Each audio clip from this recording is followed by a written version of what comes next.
Hello, everybody. You are very, very welcome back to our webinars with Edward Hannah. So I can see most of you have already been on week 1 or week 2, so that is brilliant to see you all back as well. Today, we're going to talk about imposter syndrome and discovering yourself, which I am very, very excited about.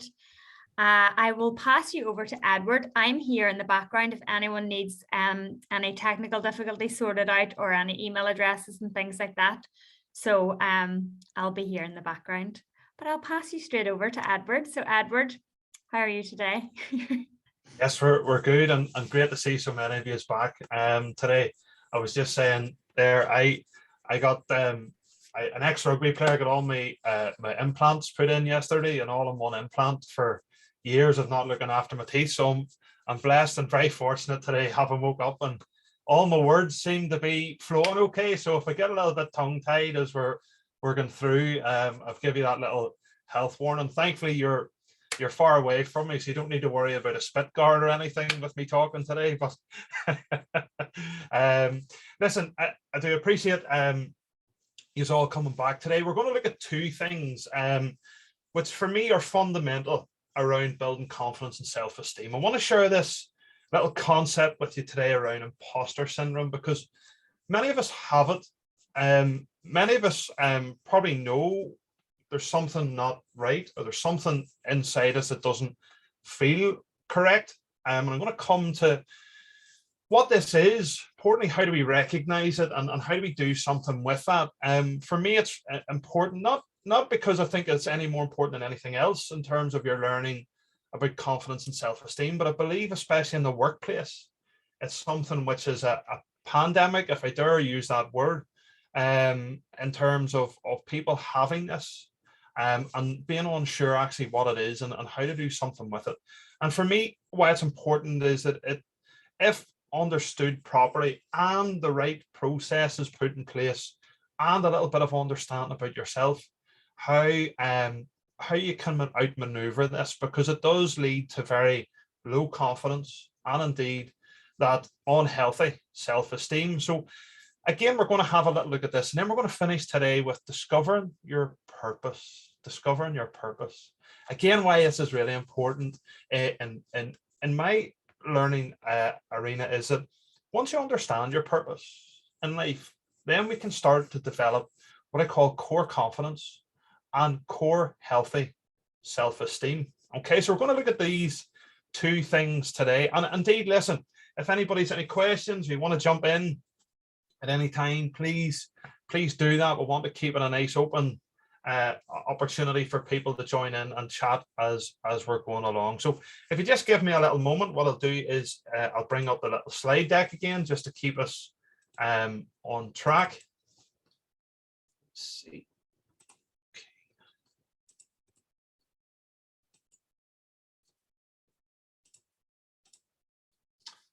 Okay, everybody see that all right? Brilliant, Edward. Yeah. Good. So one of the things we're going to look at then firstly today is this thing called imposter syndrome. What is it, and what are the symptoms? Anybody ever heard of imposter syndrome before? Yeah, Leanne's nodding the head. That's good. Yeah. Okay. Some of us have. Put your thumbs up if you've never heard of imposter syndrome before. Your little in your little chat function. Put your wee thumb up to see if there's people who haven't heard about this before.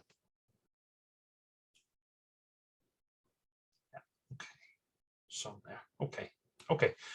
Right. So to put it simply, listen, imposter syndrome is this experience of feeling like we're a phony, that we don't belong, or we're going to be caught out. You feel that at any moment you're going to be found out as a fraud.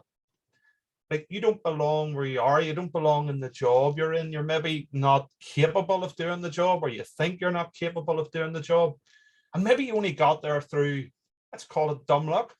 Okay, and it can affect you no matter what your social status is, your work background, your skill level, your degree, or indeed your level of expertise.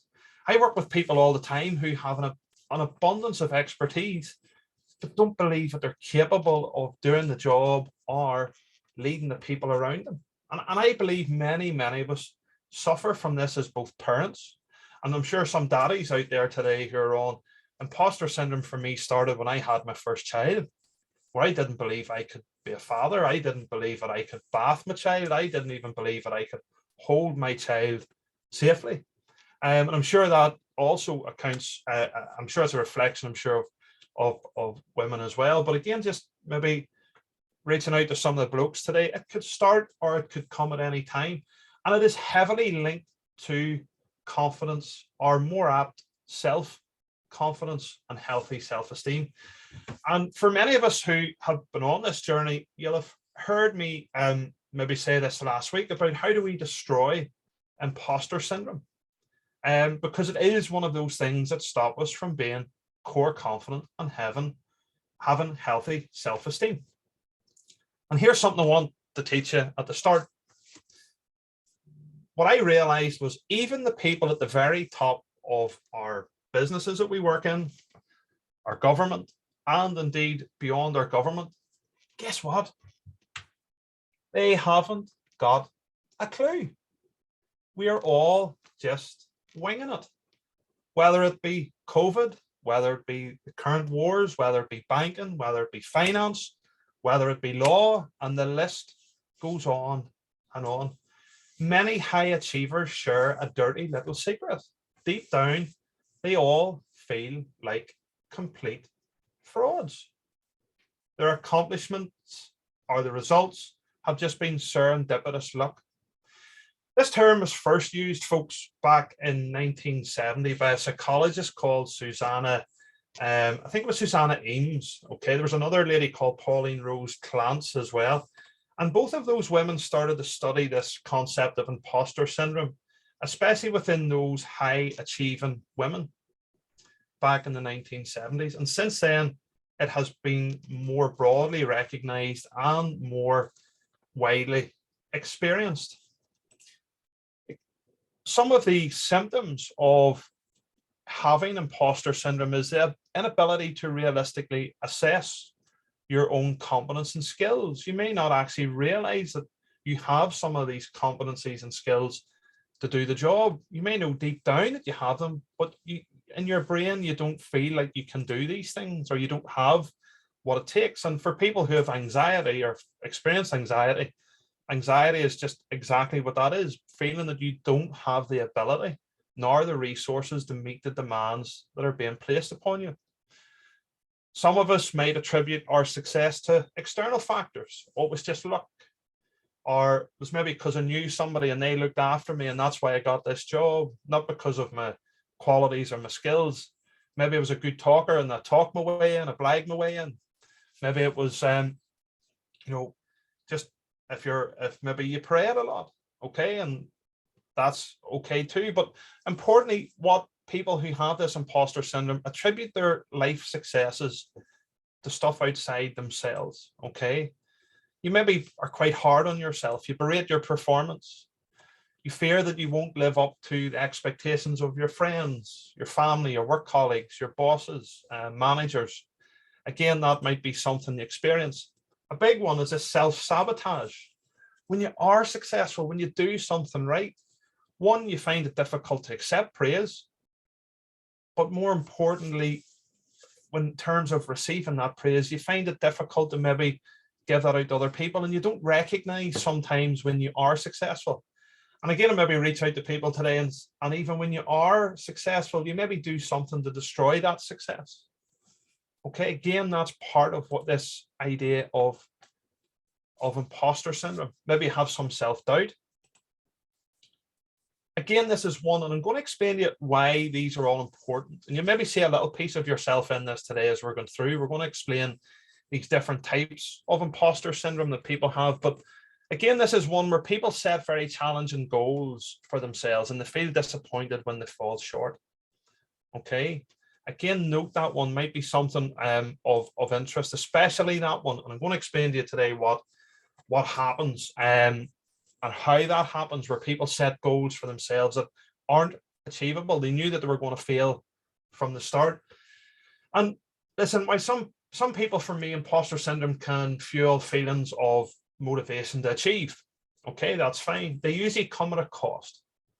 And people who have imposter syndrome tend to live their life in a state of constant anxiety. You might over prepare or work maybe much harder than necessary to make sure that nobody finds out that you're a fraud. And we're going to talk about that too. And this sets up a vicious cycle, folks, in which you think the only reason you've survived life or work or where you've got to now is because maybe you've had to stay up all night rehearsing. Maybe you've had to do loads of reading. Maybe you've had to take out the dummy's guide to stuff and go and make sure that you know these things, okay? And that's okay. That's fine. So what I want to talk to you about a little bit this morning is how do we work through how do we identify this imposter syndrome in ourselves, and more importantly then how do we work through it. So for me, while imposter syndrome is not a recognized disorder in the what we would call the Statistical Manual of Mental Health Disorders, it's a document called DSM-5, okay? But it's estimated now that about 70% of people will experience at least 2 episodes of this imposter syndrome in their life. So most of us will all experience imposter syndrome in our life. And if you think you might have imposter syndrome, ask yourself some of these questions. Do you agonize over even the smallest mistakes or flaws in your work? Again, do you attribute your success in life to luck or other people? Are you sensitive or even oversensitive to constructive criticism? Not the criticism where we're getting berated with no opportunity to develop or evolve, but are you sensitive to even constructive criticism? Do you feel like people are watching over your shoulder, that inevitably you'll be found out to be this phony, okay, or fraud? And do you downplay your own expertise, even in areas where you are genuinely more skilled than others? And if you find yourself feeling like you are a fraud or an imposter, it might be helpful sometimes, and this is part of this program, or indeed to go and talk to other people, because this negative thinking, this self-doubt and self-sabotage is not only characteristic of this syndrome, but importantly, it affects your self-esteem and indeed your confidence in yourself. And this is why I talk about not starting to build a house of confidence and self-esteem. We've got to get the core right first. And if over 70% of us have this, still have it, or have experienced it, it more than likely will have played a big part in your day-to-day core confidence and self-esteem. There is a few different types of imposter syndrome, and this is sometimes where we don't have a laugh, okay, and I don't mean it that way, but we have a little bit of self-reflection and go, yes, there's the broad sense of what this imposter syndrome is, but actually there's many ways in society and indeed our workplace, and this is why I wanted to cover this, because I know all of you are working in business or working in organizations, and you'll either see this in yourself or you might see this in other people. So the first type of imposter syndrome is the perfectionist. And listen, the perfectionist is never satisfied. They always feel that their work could be better. And rather than focusing on your strengths, they tend to fixate on the things that they get wrong, their flaws, their mistakes. And listen, folks, this often leads to a great deal of self-pressure and high amounts of anxiety. How can confidence and self-esteem flourish when self-pressure and anxiety is prevalent? And the perfectionist and the imposter syndrome often go hand in hand. Think about it. Perfectionists will set excessive goals for themselves in which they will fail. They will fail even before they've started. So how do you build confidence when you know you're setting yourself up for a failure? Confidence is built through achieving your goals. That's why this is really important. They experience major self-doubt and worry about measuring up to other people. Whether they realize it or not, this group can also be called control freaks. Okay, and I use that term very loosely. But that's where a lot of people fall in. You'll hear people in the workplace talking about that. That person has to be in control, they're a control freak. They feel like if they want something done right, they have to do it themselves. Not sure if this applies to you this morning, but ask yourself some questions. Have you been accused of micromanaging? Do you have great difficulty delegating, even when there's people around you who are suitably equipped and capable to do what you're asking them to do? When you miss this insanely high mark that you set for yourself, do you ruminate on it for days on end? And do you feel like your work has to be 100% perfect, maybe 100% of the time? And listen, I can't say that just because you focus on some of those things, that doesn't mean that you have imposter syndrome. But if you're doing a couple of those things, it's more likely that imposter syndrome is prevalent in your life. What you have to do, if this is something that maybe reflects with you this morning, if you want to avoid burnout, if you want to cultivate self-confidence and self-esteem, you need to learn to take your mistakes in your stride. You need to view them as a natural part of life. It's a natural part of the process. We got to make mistakes. We got to fail in things in order to learn, in order to grow. So you got to push yourself to act before you're ready. Okay, you got to force yourself to start this project or whatever it is that you've been planning for months. The truth is, listen, you'll never be perfect all of the time, and your work will never be 100% flawless. And the sooner people that come from this category, the perfectionists, as soon as they learn this, then they can start to then become much better off. And importantly, why the perfectionist is one that is very self-destructive, and I'm sure you'll understand this, is that when perfectionists don't achieve, then we have this thing called shame. Shame then comes in, and shame then leads to that self-destruction of our own view. Again, we go back to what we talked about last week. Self-esteem is how you view yourself. And if shame kicks in, it's a very toxic emotion, okay? And it impairs your self-esteem, and it leads to those negative thoughts of guilt and doubt. So it's really important for those people, if this is something that maybe has been prevalent in your life before, this is something that we need to then look at how do we manage this going forward. And the best way of doing that, as I said this morning, is you realize, go back to that thing that I have worked out in my life. It's even the people at the very top, they get it horrendously wrong all of the time. They are, dare I say it, most people are sliding by the seat of their pants, whatever type of idea you have in your mind. But once you accept that it doesn't matter who you are, no matter where you're at in that food chain of life, that everybody from the top to the bottom are all making mistakes. Nobody can be 100% perfect. Then we have the superhero, okay? Superhero, because as individuals, and listen, these individuals that come from this background feel inadequate. They feel compelled to push themselves to work as hard as possible. And for me, since people who experience this phenomenon are convinced that they're phonies amongst their, what we call it, their real deal colleagues, they often push themselves to work harder and harder and harder to measure up.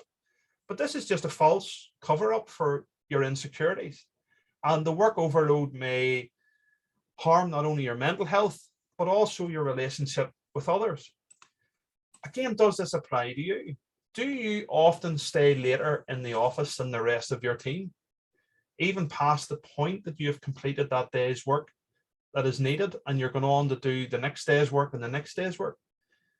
Do you get stressed when you're not working and you find downtime completely wasteful? Have you left your hobbies and your passions in life? Have they fallen by the wayside to be sacrificed by your work? And do you feel like you haven't truly earned your title? Maybe despite some of you here today have got your degrees and you've got your achievements, but somehow you feel pressurized to work harder and longer in order to prove your worth.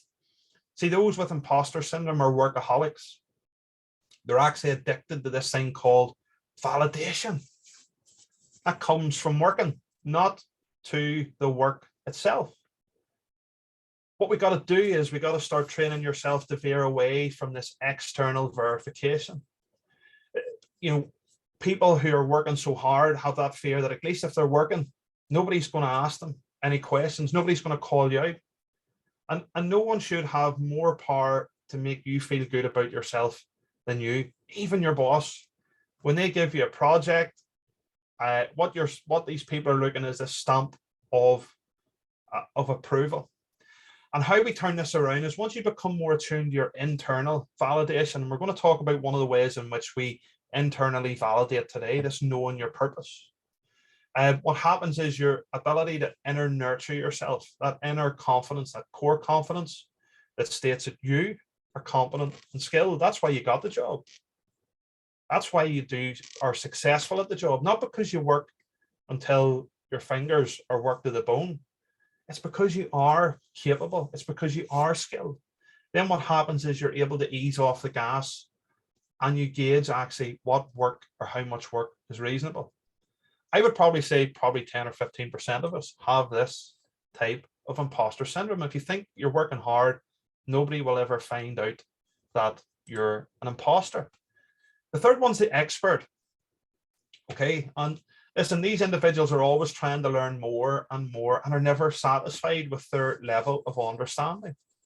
I see a lot of this in tech companies. Okay, even though people are often very highly skilled, their salaries are quite a bit different maybe to other sectors, and there's this worry in their head that they've got to become this expert in order for the salary that they're getting to be rewarded. And experts measure their competence based on what and how much they know or what they can do. And believing they will never know enough, they fear being exposed as inexperienced or unknowledgeable. Many of us have any bosses or people who are managers who always sit away from the team or sit in a room away from everybody else, or their doors always closed. Again, one of these are things that we look for. You know, do you shy away from maybe meetings with other people? Are you constantly seeking out training or certifications because you think you need to improve your skills in order to exceed? And what I'm not saying today is learning and doing training in order to improve your skills is fine. Of course it is. But it becomes imposter syndrome. I know many people who have degrees and courses that are in exactly the same thing. And the problem is the imposter syndrome has come in because even when they get their certificate, even when they get the top mark, there's something not saying in their brains, you know what, you now have enough skills, you're now suitably qualified to do this job. So I'm not putting that down to, of course, you've got to continue and professionally develop in your job. But if you're doing the same thing over and over again, in order to be good and world class at something that you're doing, and you don't realize that actually you've got those skills already, you've got those competencies, then again, that might be something that may be a part of your imposter syndrome. Okay. How do we get away from this? It's true that there's always more to learn. I admit that, okay? But striving to bulk up your skill set can certainly help you make strides professionally and keep you competitive in the job market. But taken too far, the tendency to endlessly seek out more information can be a form of, folks, what I call procrastination. Okay, so start practicing just in time learning. Okay, and this means acquiring a skill when you need it. For example, if your responsibilities maybe change in the workplace, you know, rather than hoarding knowledge for false comfort, acquire a skill that'll help you for that time. So even things like mentoring junior colleagues or volunteering can be a great way to discover your inner expert. And when you share what you know, okay, this is again the wee trick that I teach people who constantly are trying to be this expert, but don't feel that they have that ability to be the expert. So they're always constantly learning and learning. One of the ways in which you can actually dissolve this, or to help you in terms of your conscious brain being aware that actually I am good enough, I do have enough information, is mentoring junior colleagues or volunteering. Volunteering is excellent, an excellent way that you can actually see that you've got that inner expert, if we want to put that in inverted commas. And when you share what you know, it not only benefits others, but it also helps you heal those fraudulent feelings. Okay. Something maybe to think about. The other one is the natural genius. These individuals are the ones that I talked about earlier. They set excessively lofty goals for themselves, and then they feel crushed when they don't succeed on their first try. There's a great scientist behind this, a guy called David Young, who says people with this competence type believe they need to be a natural genius. As such, they judge their competence based ease and speed as opposed to their efforts. In other words, if they take a long time to master something, they feel shame. And these type of imposters set the bar impossibly high, just like the perfectionists. But natural geniuses don't judge themselves based on ridiculous expectations. They also judge themselves based on getting things right on the first try. So again, some people that come from a science, IT background, again, this is something that is prevalent in that sector. And when they're not able to do something quickly or fluently, their alarm bells start to ring. Again, not sure if this applies to you. Think about these things. Are you used to excelling without much effort? Do you maybe have a track record of getting straight A's or gold stars and everything that you do? It's maybe been a long time since some of us have had a gold star, of course. So think about other things. Were you told maybe frequently as a child that you were the smart one in your family or peer group? Do you dislike the idea of having a mentor because you can handle things on your own? And maybe sometimes when faced with setbacks, does your confidence tumble because not performing well provokes a feeling of shame? How do we move past this? Trying to see yourself as a work in progress is key. Accomplishing great things, folks, in life involves lifelong learning and skill building for everyone, even the most confident people. So rather than beating yourself up when you don't reach that impossible high standard or goal, identify the specific or changeable behaviors that you can improve over time. So for example, if you wanted to have more impact, maybe in the office, it's much more productive to maybe focus on honing your presentation skills, maybe, than swearing off, speaking up in meetings as something you're maybe just not good at. Okay, so that's maybe one of the ways in which we could do it. And the last one is the soloist. And these people tend to be very individualistic and prefer to work alone. And this is really key, and this is where you see this probably most. Okay, the biggest one that I see is a soloist. And why do you think people want to, given what we've talked about this morning, why do you think people want to work on their own? Why do you think people want to work on their own?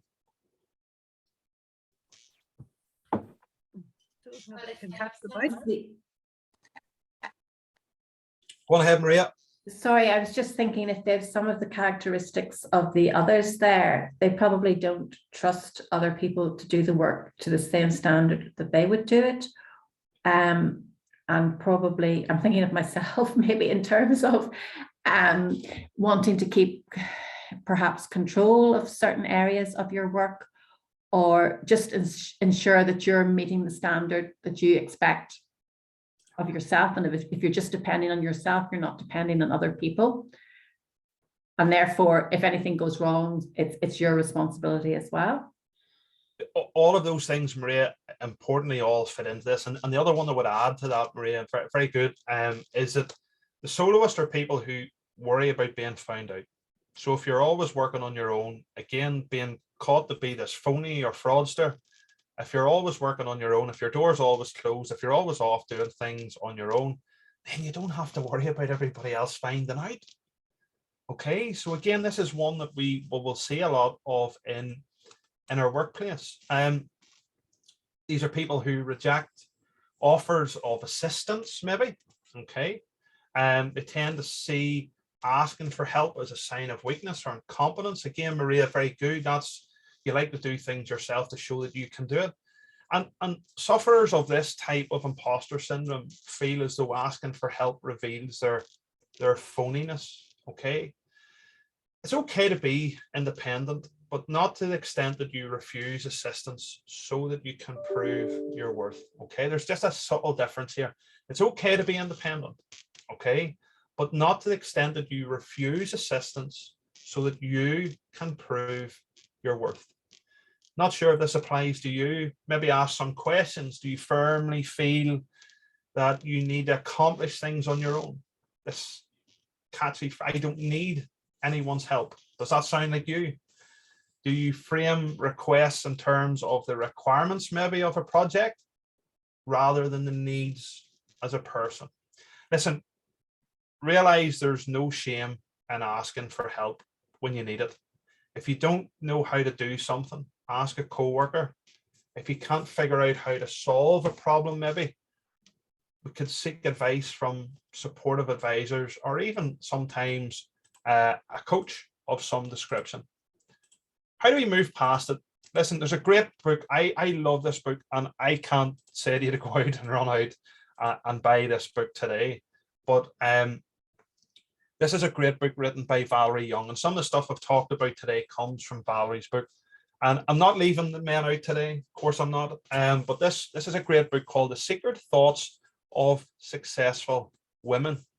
And it is stuff that we can use across the male and female genre, but it's very much about how capable people suffer from imposter syndrome, and especially successful women. How do we move forward? Some of the things that she talked about in her book that are really, really important is we need to understand how to share our feelings. We need to start asking ourselves some hard questions. I.e., what are my core beliefs that I hold about myself? What are my core values? Do I believe that I'm worthy, maybe, of love as I am? Must I be perfect for others to approve of me? See, sharing your feelings helps you to talk to other people about how you are feeling.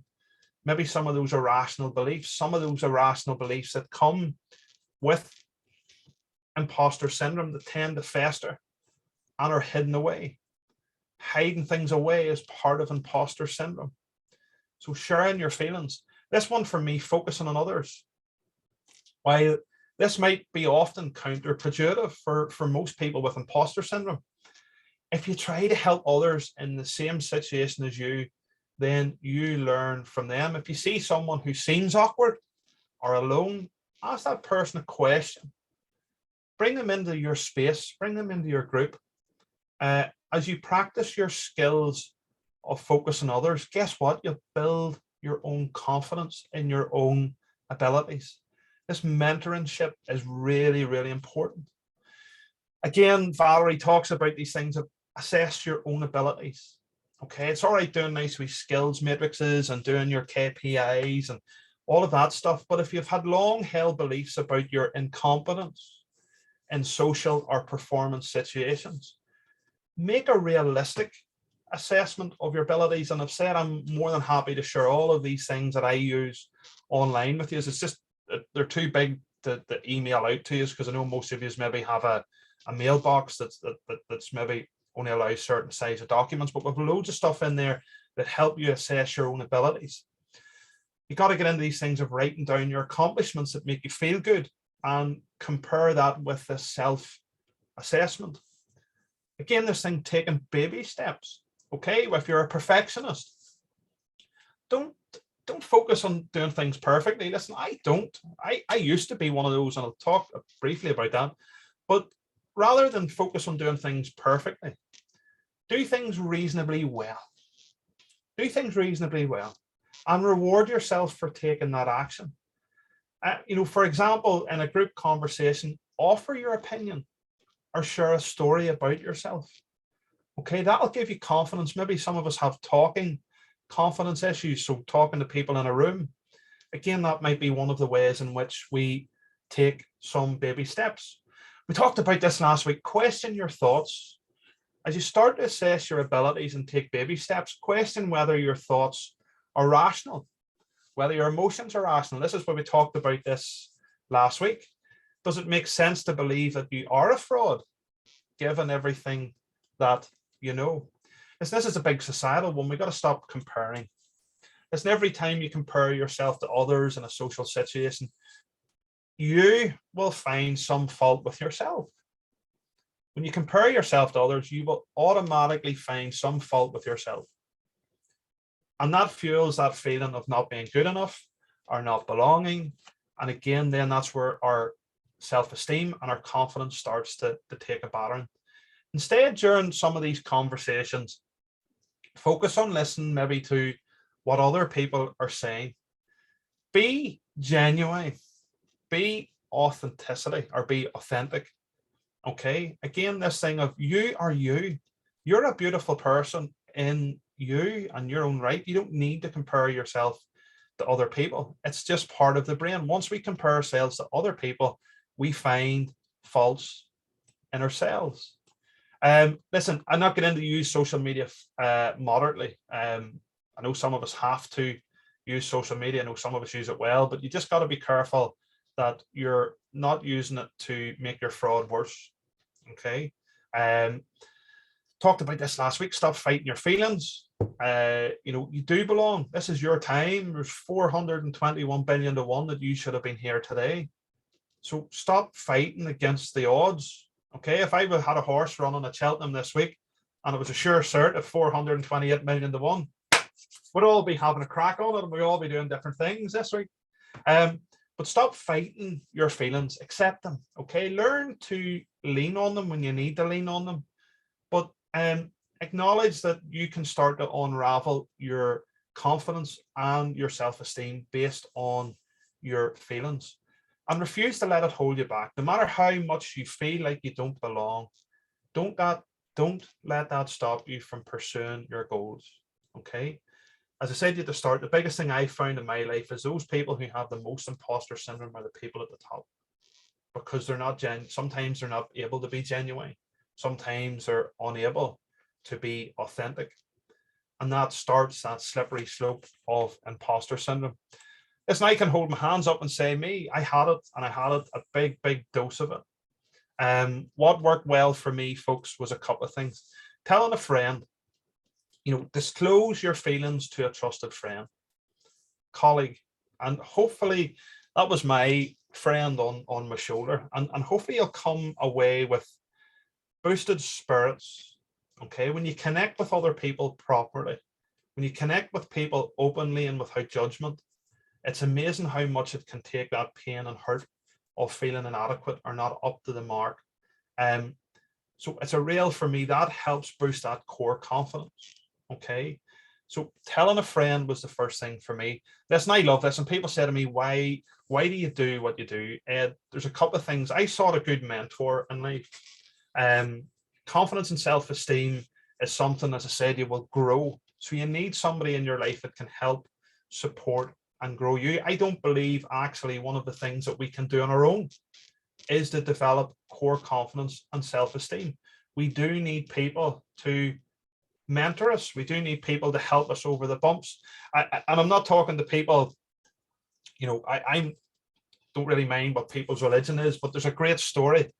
This young girl sees her footprints, and she's talking to the Lord Jesus, and she says, Lord, you can see my footprints and your footprints walking along the beach together. And then all of a sudden you left me on my own because there's just my footprints in the sand. The Lord Jesus said, he says, no, that's where I lifted you and carried you. And that's sometimes this mentor in life, whether it's your faith or whatever it is, a person, it's a great story, because this ability for somebody just to help lift you up sometimes. Now, I'm 21 stones, there's nobody lifting me across the beach, but it's a great analogy actually of seeking a mentor in life to help our confidence and self-esteem is important. All of us need that carry. All of us need that lean to. Sometimes in life, the best one for me was to teach.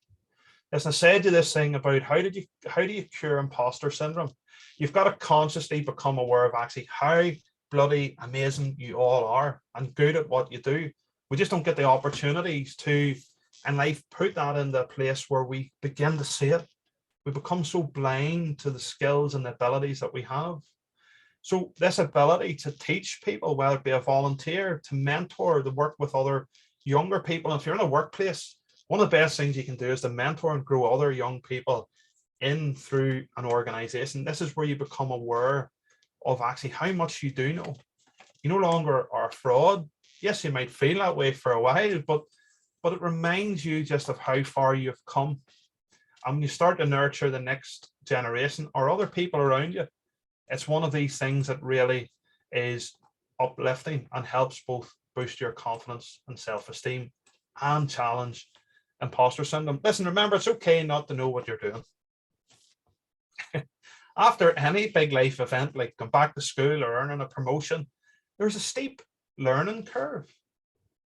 Rather than hiding or thinking of yourself as, somebody who is an amateur, I always say, think about yourself as a boss in training, someone who is learning and gaining expertise. And as long as you're enthusiastic about learning, people will cut you some slack. Okay, people will cut you some slack. So it's okay to not know what you're doing. And the last thing for me is keep a little imposter syndrome in your pocket. There's a balance exists between imposter syndrome and being that slick, grinning person who looks like they have it all sorted out. Okay, so for me, it's okay to keep a little bit of it in your pocket, providing it's not holding you back. So there we have it. There's 9 things that you can do to help fight the effects of imposter syndrome. And always remember, you're not alone. Simply remember the words that I have up here. Everyone else is an imposter too. And I'm not against self-esteem, but I believe that self-esteem is just a meter that reads out the state of your system at that time.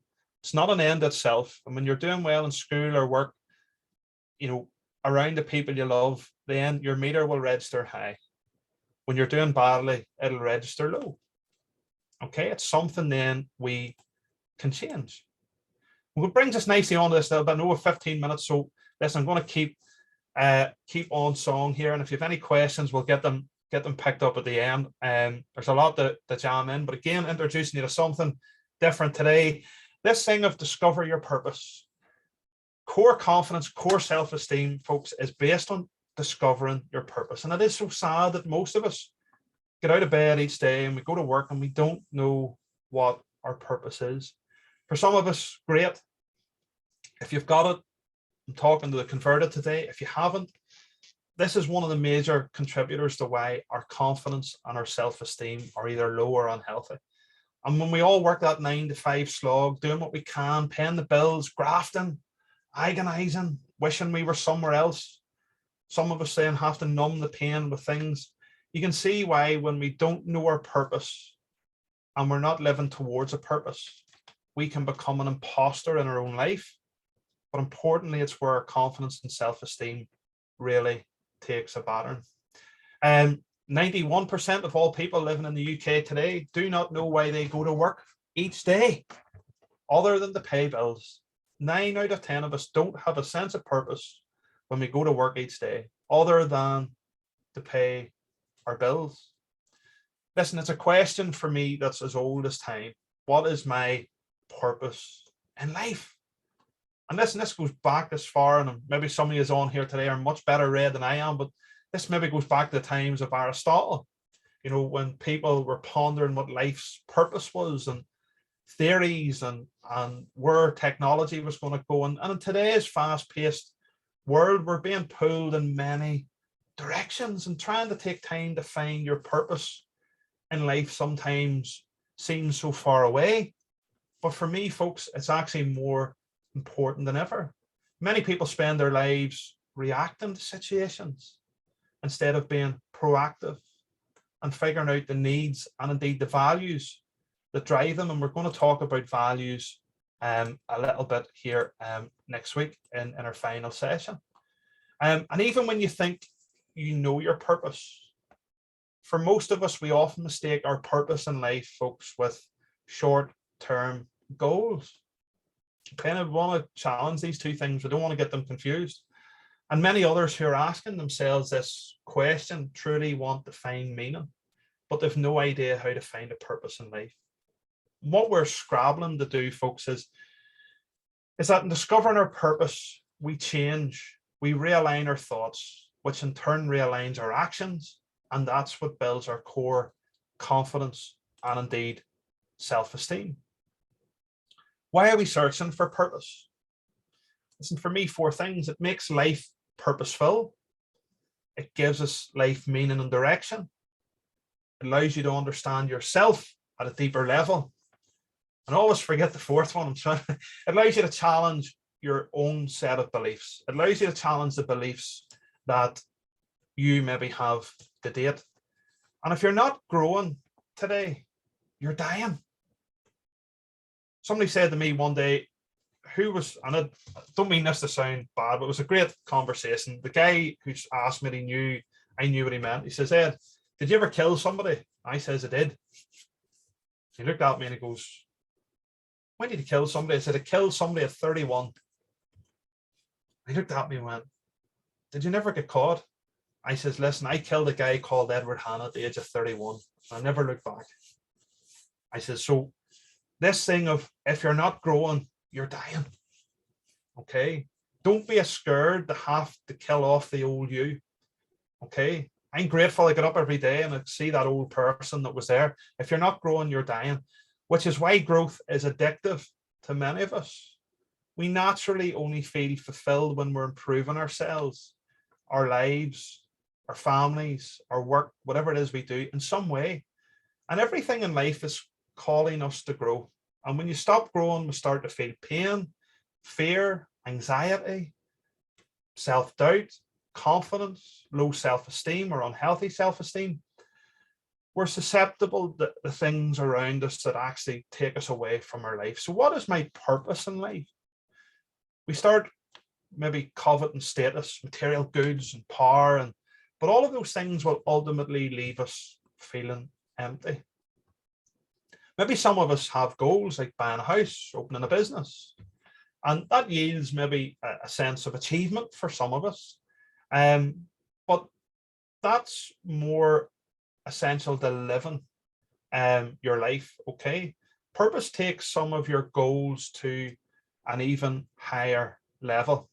I used to love this, but I used to say, listen, a date with destiny is in every room. It's in every person's ability. And I'll tell you right now, there's one word that will give you happiness, just one. You'll remember it as long as you live.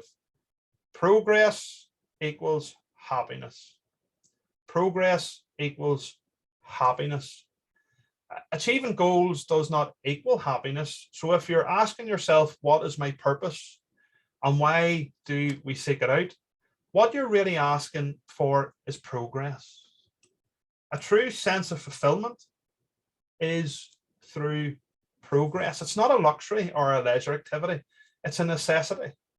And if we're progressing in life, folks, this is why I've said to you about how do we build confidence and self-esteem. We can't go off and read nice books and implement nice tailored ideas that people have about how to do these things if we don't have our own understanding of our own purpose and how we're progressing. Okay, 2 things that keep you from finding your purpose. You might think that there are many things that prevent people from finding their true purpose. They're comfortable, maybe where they are. Don't want to rock the boat. Sound familiar? Maybe. Maybe some people have it all. They've got money, they've got family, they've got house, and are fooling themselves into thinking they're fulfilled. Or maybe they just don't have time.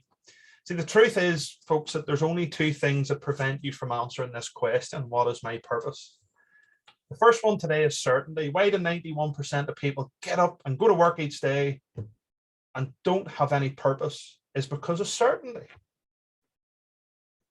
Certainty, the need for stability and predictability is one of our deepest human needs. Routine helps us conserve mental energy. Anybody ever tried to lose weight and you get on the treadmill and it's really great for the first 3 or 4 weeks, maybe even the first 3 or 4 months. And then if we don't change what we're doing, if we don't hop on the run machine or off the run machine and on the row machine or on the bike, our body, our mind learns how to conserve energy. It learns actually how much energy do I need to do that 15-minute run. And you start to put on weight again and you're fighting yourself going, why? Why? I'm training, I'm working hard. Because one of the things that prevents us is we conserve energy. We conserve mental energy through certainty. When our body and mind understands a routine, it's able to conserve itself.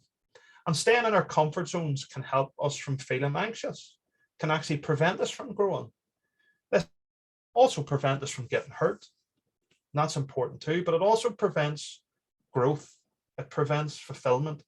It keeps us in unfulfilling jobs. It keeps us in unhealthy relationships. It keeps us on an unhealthy place in life. Prevents you from finding your purpose. And the second big thing for me is this limiting beliefs. The stories we tell ourselves about who we are can either hold us back or propel us forward to fulfillment. See, limiting beliefs that we're not good enough, that maybe we don't deserve to be happy, lead to limiting behaviors like fear or failure or self-sabotage, those things that we've talked about today that are prevalent of imposter syndrome.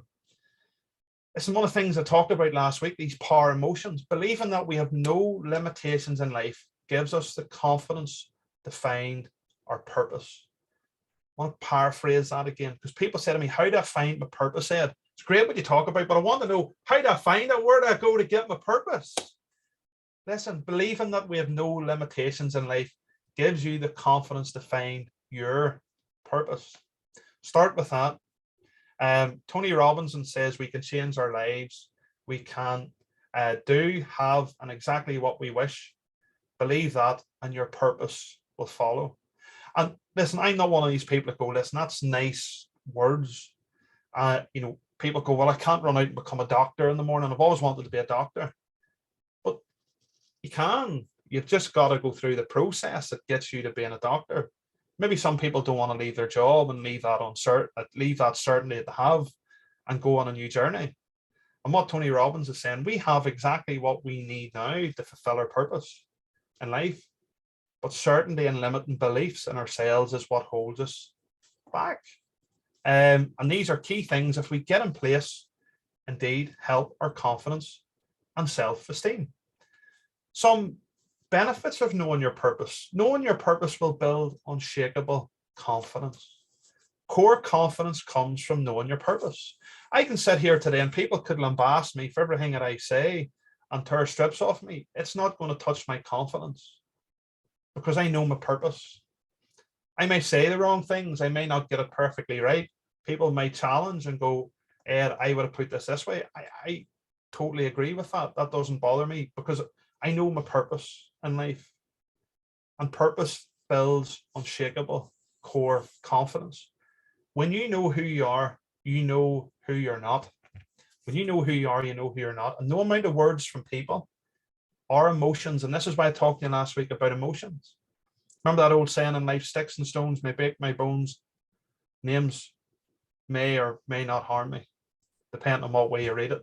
This is why if you know your purpose, emotions, people's emotions and what people are trying to do can't break you down.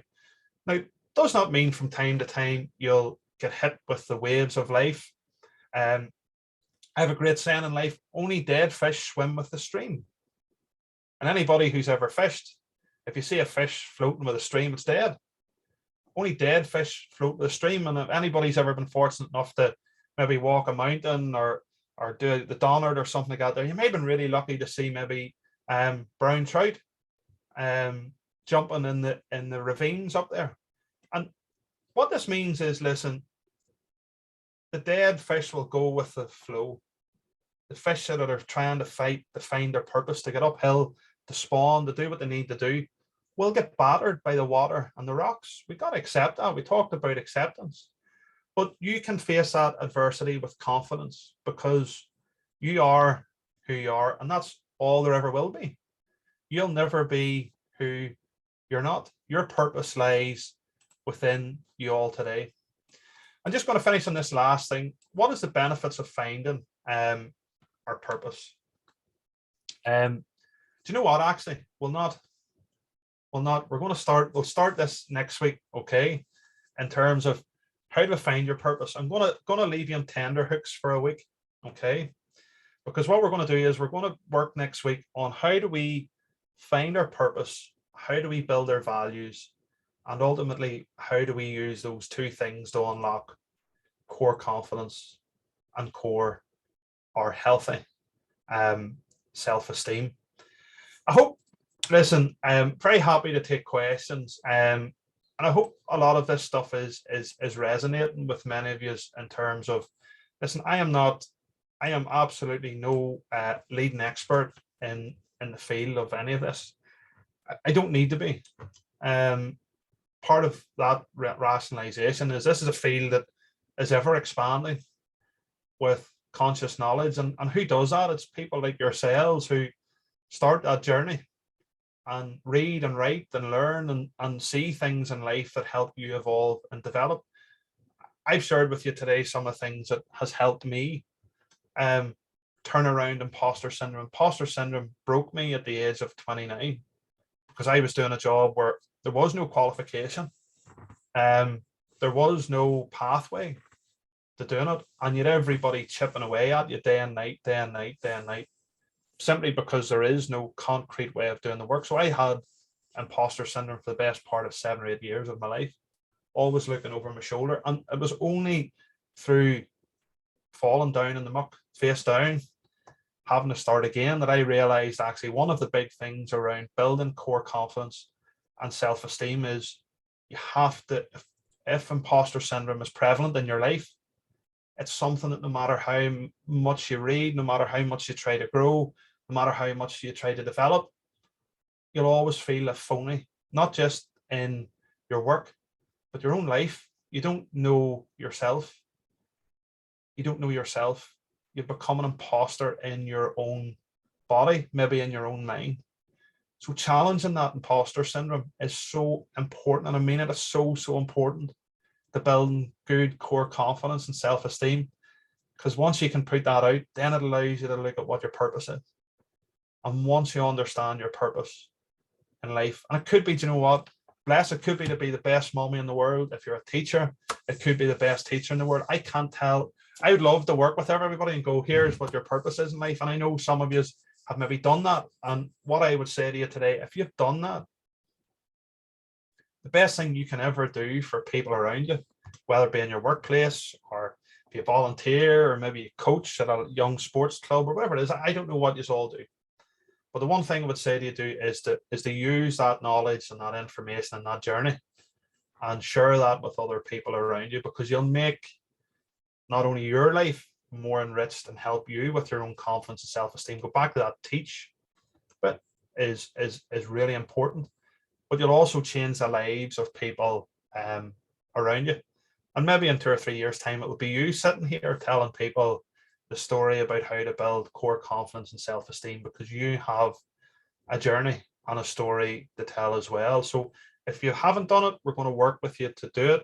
If you have done it, hopefully we'll be able to help you maybe on that journey, but we'll also encourage you to reach out. Don't take that information and hide it under a bush somewhere. Take that information and put it out into the world and the people around you, and watch it change those people that are in your periphery. So yes, I'm happy to take any questions or any bits and pieces there that people might want to talk about. Again, Edward, thank you so much for that today. Again, your metaphors are amazing. It's so much easier to understand, I think. And I'm actually glad that you're gonna keep your finding your purpose tips to next week, because there is a lot off today. There's a lot of out of offices, just with it being a bank holiday tomorrow. So that's good that they'll be there for that next week. But yeah, if anyone has any comments or questions, fire away.